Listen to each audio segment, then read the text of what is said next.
Hey, sorry. Came out a little late there. I was taking a stretch. Forgot to put my screen back on after doing what I do.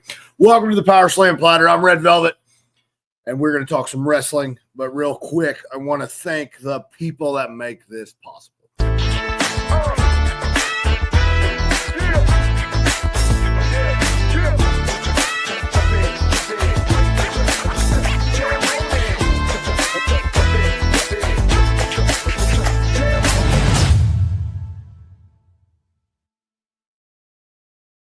Thank you, sponsors. Thank you, subscribers. You can subscribe to the Diner Pod on Facebook. It's 99 cents a month. For less than a cup of coffee, you can support the Diner Pod. And that's enough of the shameless plug. Thank you to all of our subscribers. Thank you to our sponsors. And moving on to wrestling. All right. We're going to start. We're going back in time a little bit. Just a little bit.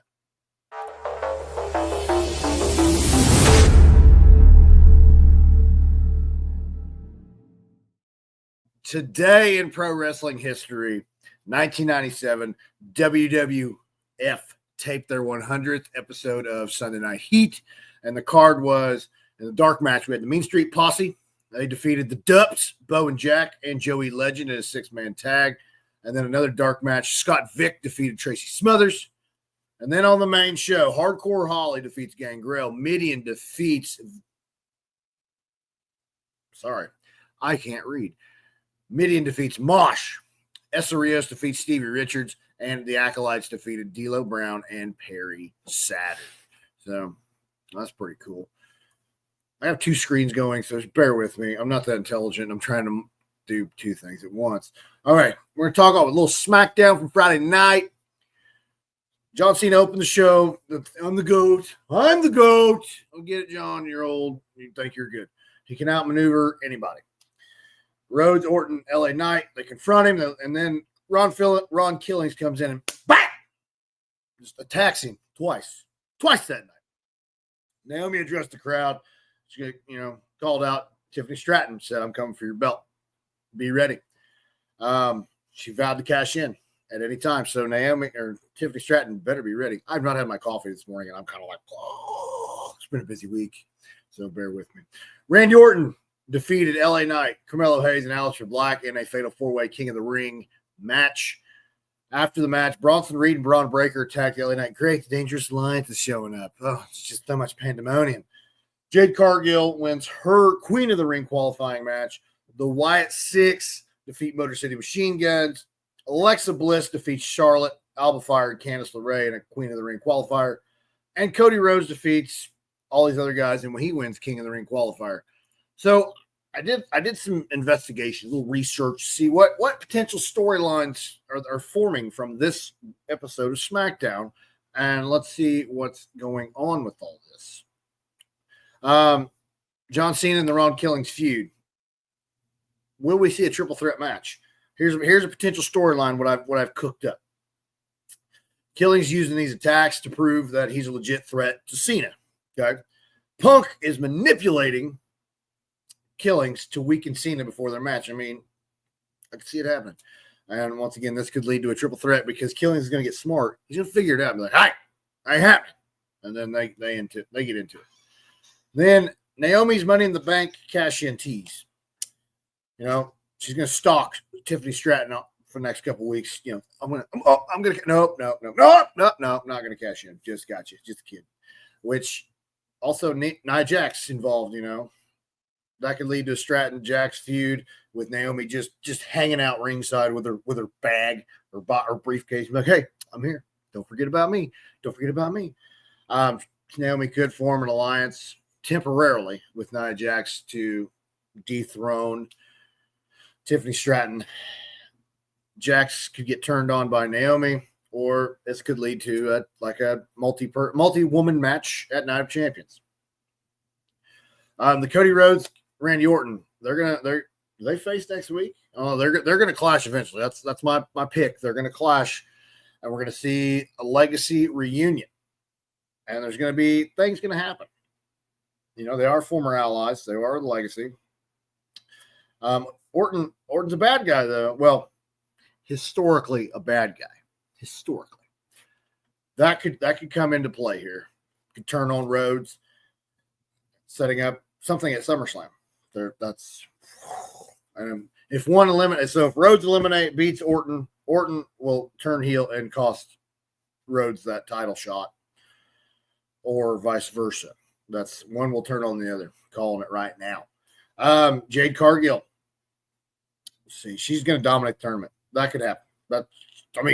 Dude, she's got bigger arms than I do. She's jacked.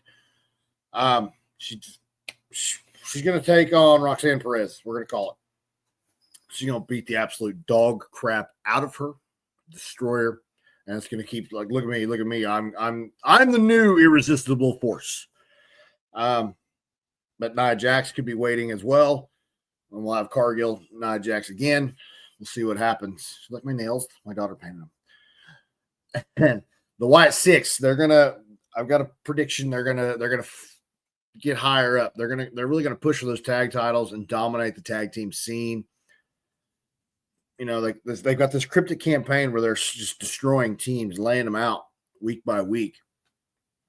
And then what could happen though? The Motor City Machine Guns could counteract the Wyatt Six, get some other tag teams to align with, and then we have a big match later on with the Wyatt Six and the other tag teams. Then we have LA Knight's feud and Braun Breaker and Bronson Reed. I think it'd be a fun feud. I think it'd be hard hitting, and unfortunately, I think LA Knight would talk to both of them under the table. So a good thing Paul Heyman's with the other two guys. One thing, LA Knight could recruit a partner, and then they do a tag match, or not, or he could do a handicap match against the two big dudes, or a gauntlet style. And I'm guessing that's all going to happen at Night of Champions. We'll see. And then Alexa Bliss, Queen of the Ring. Maybe she's with the Wyatt Six. Now there's some ties there. What could happen? Wins the Queen of the Ring, gets title shot, and then in SummerSlam, she has subtle interactions with the Wyatt Six and starts becoming part of the Wyatt Six. Could dark twist her character. You know, if she loses in the tournament, she could be recruited by the Wyatt Six, and then chaos will ensue. That's a little bit of some storylines of what's going on, what I believe will happen. Where are we at now? Oh yeah, Triple Mania Regia 3 was Saturday night or Friday night. It was June 15th. I don't know why I try to guess the nights. I don't know the calendar. We had a three-way match for the AAA Reina de Reinas Championship. Flamer retained her title against Lady Shania and Dallas. And then in a trios match, La Parca and the Aztec Warriors defeated Vipers. Then we had another trios match of Mr. Iguana, Nino Hamburguesa. I really butchered that name, I can tell you that. And Fiscal, they defeated Tokyo Bad Boys. After the match, the Vipers attacked, but Cybernetico made a return, baby, and electrified the crowd. We had a TNA X Division Championship, Fatal 4-Way. Moose retained. He defeated El Hijo de Dr. Wagner Jr. That is a long name. El Messias and Joe Hendry. And then what's happened? Oh, El Messias and El Hijo got into a brawl, which required AAA officials and security to break them up. Then we had the AAA World Tag Team Championship Fatal 4-Way match. Los Garza won the tag titles. We have WWE stars that won the tag belts. Will we see the AAA titles on SmackDown or Raw? Will they be in WWE? Or are they going to stay strictly in AAA? We're going to find out. Then in the main event, AAA Mega Championship Steel Cage match. El Hijo de Vikingo retained against Alberto El Patron. So that was. I didn't get to watch much of it, but what I saw, clips of it, was pretty cool. Monday Night Raw, Asuka made a return. She's been gone 13 months. I didn't realize that. So there's that. I'll move my thing back. She won her Queen of the Ring Fatal 4-Way. She moves on. AJ Styles defeats JD McDonough. And after the match, Styles had to fend off an attack by Dominic Mysterio. Grabbed Mysterio's belt and returned it to Nick Aldis. Here you go. I'm guessing this is going to lead to an Intercontinental match against Dominic Mysterio at Night of Champions. Kairi Sane defeats Liv Morgan due to forfeit because Liv Morgan dislocated her shoulder on a routine move, but hey, injuries happen. Jey Uso wins his King of the Ring final, and I got excited because I'm an older wrestling fan. Goldberg returns. Goldberg came back, and he's taking on Gunther at Saturday night's main event. And I've got some potential storylines on that as well. We'll start with Cody Rhodes and Jey Uso, a tested friendship in the King of the Ring tournament. They're both going after the title. They both have shared history. They're going to reflect on that. There's going to be a possible betrayal at Night of Champions. I'm calling it. I'm just guessing. But Seth Rollins is always lingering too. What could he do? It could be a triple threat. He got that little briefcase. That's what he does too. It drives me nuts. Asuka, she's going to get a good push coming back. She's scary. She got the face paint on. She's just scary. Ripley's interference, maybe they're going to form a little faction. Maybe they'll have a little teaming up, maybe an alliance. But if they form an alliance, Asuka would probably turn on Ripley, and that will set up a huge match later on. Liv Morgan, baby. Her injury and her redemption. She's going to be portrayed as an underdog now. She kind of took her off the ball, then she got hurt. So, going to be keep fighting. Got to keep pushing through. She's got her feud with Io Sky, Nikki Bella. What's going to happen there? Sky is going to be taunting her vulnerability, her shoulder. You're not tough anymore. Your shoulder is broke. It's broke. But she'll be all right. Judgment Day is going to implode. It's going to happen. Dom's focusing on the Intercontinental title and Liv's injury. Finn is manipulating things behind the scenes, and it's gonna come crumbling down. Dom and Liv are gonna leave. They're gonna just be their own thing. Balor, may try to recruit people to come into the Judgment Day, which would be awful because who else wants to join that? They're firing people left and right. It is what it is. I'm going to call it now. Finn Balor will turn on Dominic Mysterio, probably cost him the title. Call it. We have Goldberg and Gunther, the retirement match. It's Gunther's arrogance, Goldberg's legacy. Gunther claims he's the greatest champion. Goldberg wants to go out as a champion. I've seen it before. I don't know if it'll be good. I don't know how good it's going to be. Goldberg's like 59. But Goldberg could pull out a victory if Ludwig Kaiser turns on Gunther. I'm just saying. Or that's what's going to happen. Honestly, I think Gunther will retain. But I'm excited. It's a little nostalgia. Because as of right now, there's two guys from the Attitude Era wrestling now. You have Goldberg and R-Truth. If you didn't know R-Truth was from the Attitude Era, yeah, he was like 19 in the Attitude Era. Bayley and Becky Lynch, their feud over the Intercontinental title. The brawl, there's a match on Raw for the title. Bayley seeks to prove she's more than just a stepping stone to Lynch. But also Lyra Valkyria will be waiting. And she's going to be the wild card in this scenario. Then we have AJ Styles and Dom Mysterio, baby, the Intercontinental title saga. Styles could aim to teach Mysterio a lesson of respect. And there could be some interferences in their match. Finn Balor and Rey Mysterio. Keep that in mind. There you go. You heard it here first. And now let's move along. We have NXT. We had the Evolution Eliminator matches. Jada Parker defeats Thea Hale. Lash Legend defeats Kalani Jordan. Izzy Dame defeats Zarya. And Jordan Grace defeats Lola Vice. 6-man tag. It was a pretty good match. Josh Briggs, Yoshiki Inamura, and Elijah defeat Trick Williams, Wesley, and AJ Francis. And then we had Blake Monroe had a contract signing. Beforehand, she expressed her love and her lifelong dream of competing in the WWE. Fatal Influence interrupts, and which leads to a brawl, of course. And JC Jane and Fallon Henley. I can't read. I can't talk. That's what happens when I'm on my coffee. Fallon Henley and JC Jane put Blake Monroe through a table. Boom. I got it. Finally got it spit out of me. And then backstage, we had Tony D'Angelo questioning Luca Crucifino's loyalty to the D'Angelo family. And I guess we'll see what escalates there. Not a big not a big Mafia storyline guy with wrestling. I'm a big Mafia fan. I wanted to be surprisingly, I wanted to be in the Mafia when I was a kid. Like, what was I thinking? TNA Impact. Eric Young defeated Sami Callihan. Ash and Heather by elegance defeat Masha Slamovich and Lei Ying Lee. After the match, Killer Kelly showed up on the stage and was staring down the champions. She's probably going to go after Masha's championship. And then also backstage, the Inspirations warned the Elegance brand they're coming for their tag titles. Matt Cardona and the Hometown Man defeat the System. After the match, the rest of the System came down and attacked. Cardona confronted Brian Myers. Little tag team history there. And they faced off, but then the System just overtook everybody. And there's Bob's your uncle.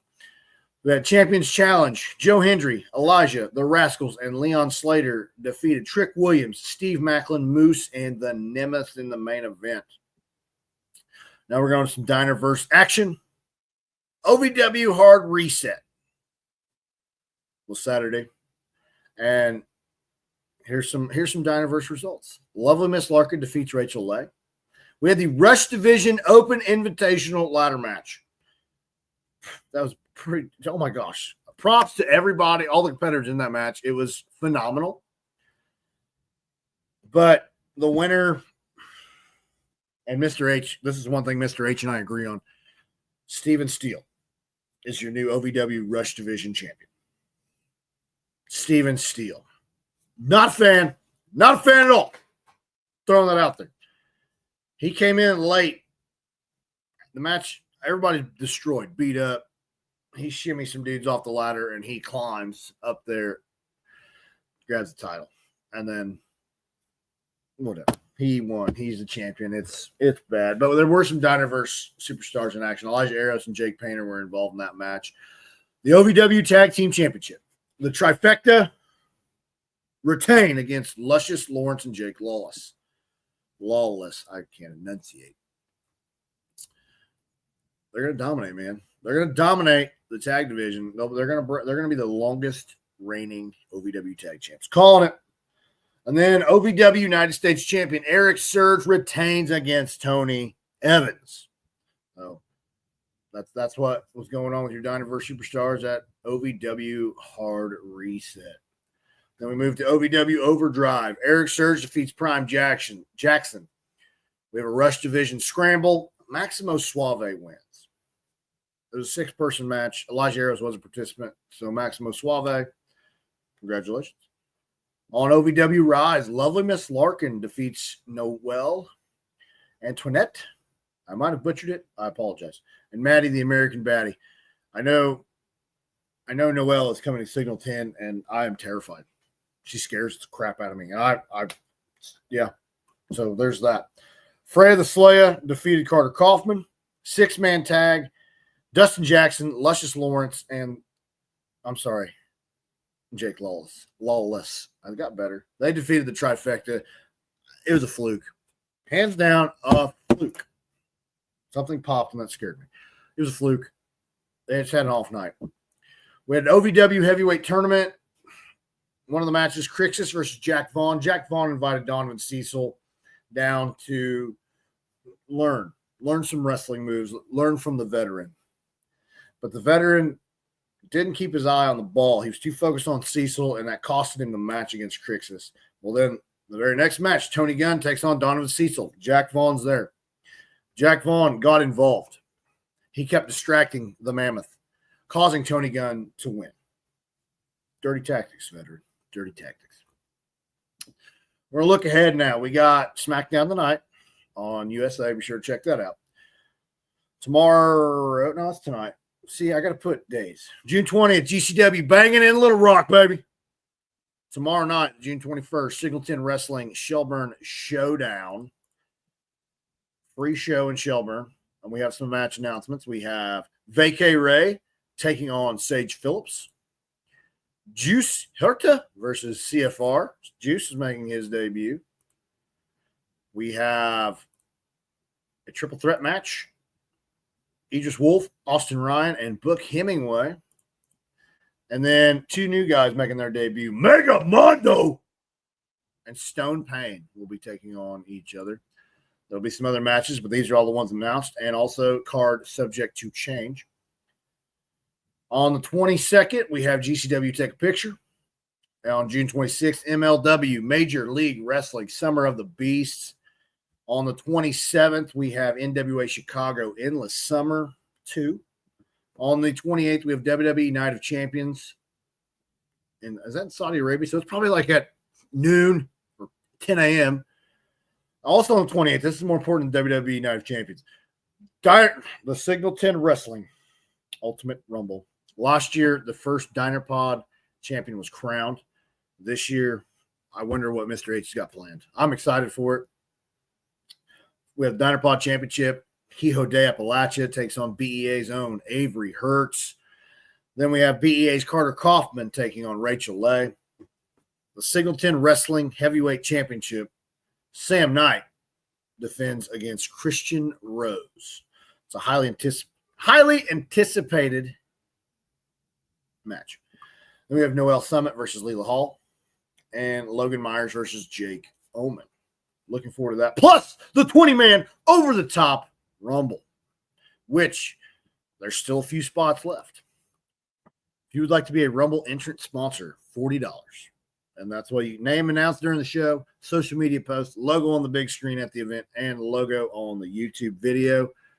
That's a pretty good value for just $40. You can also, my mouse just died. You can also be a Rumble match sponsor for $75. Name announced during the show, social media post, logo on the big screen, logo on YouTube, logo of the match graphic, and a $2 general admission to the event. This is a great show. It's family friendly. You won't want to miss it. So that does it. I got to eat something. I've realized I haven't eaten breakfast today. It's been a wild week. We got back from vacation. My daughter had to go to the hospital, so I'm kind of like, woo, figuring it out. But anyway, we're out of here. We'll see you next week. Keep pushing. I love y'all.